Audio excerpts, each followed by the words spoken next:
This video is going to go over the art of purchasing advertising lists or marketing lists. What is the point of purchasing a marketing list? Who wouldn't want to cut the line?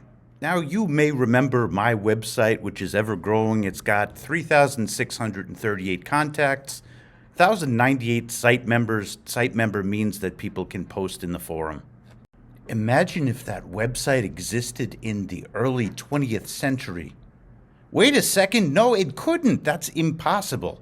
If we're talking about the internet, we're talking about the late 1900s, early 21st century.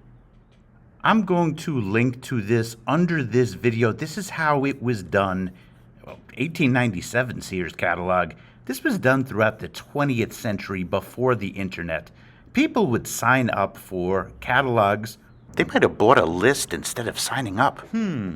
Anyway, Sears we will focus on in another lesson, but it was the Amazon.com of the 20th century. And people would go through the catalog and they would look for different products. And what different companies would do is they would fight to get into the Sears catalog because it was certainly the most famous. It was the one that was the most sought after because you could get anything, pretty much anything in the world from it, kind of like the internet today, but it's pages and pages of stuff, and you zoom in, you look at the price, and then they give you a phone number and you call and you order it. There's no evidence that I could find that Sears sold their lists for money.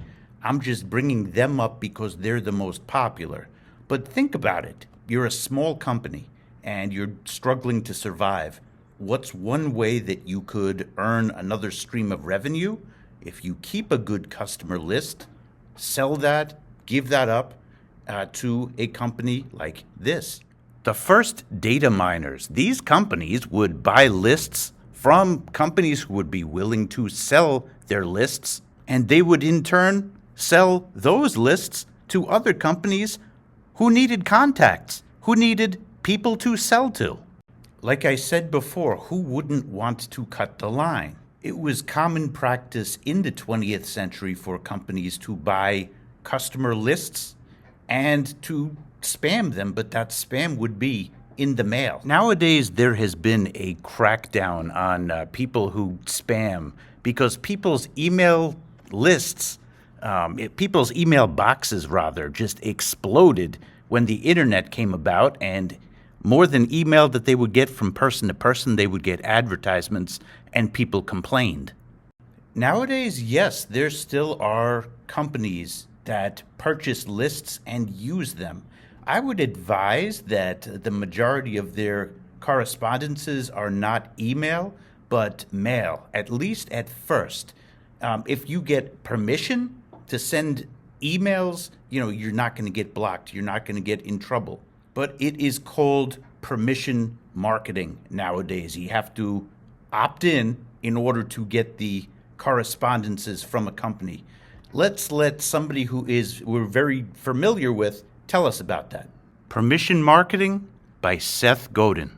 You've talked to so many people, and what are common things that people say that matter to them? I think the simplest answer is, would they miss you if you were gone? I don't know who they are, and I know what gone means, but those people that you're seeking to have an impact on, would they miss you if you didn't show up tomorrow?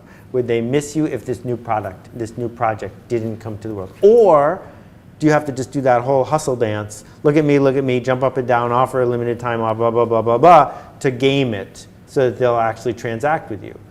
That work doesn't feel like it matters to me. That feels like you're just trying to make a living. Transient. Right? Which is okay. Everyone needs to make a living. You probably should have a job.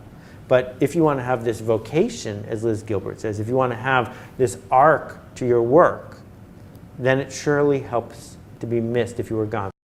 That's deep. Miss you when you're gone and all that fun stuff. What he's alluding to is anybody can do a sales pitch. Anybody can do a FOMO sales pitch. 2 left, you got 2 seconds left to purchase.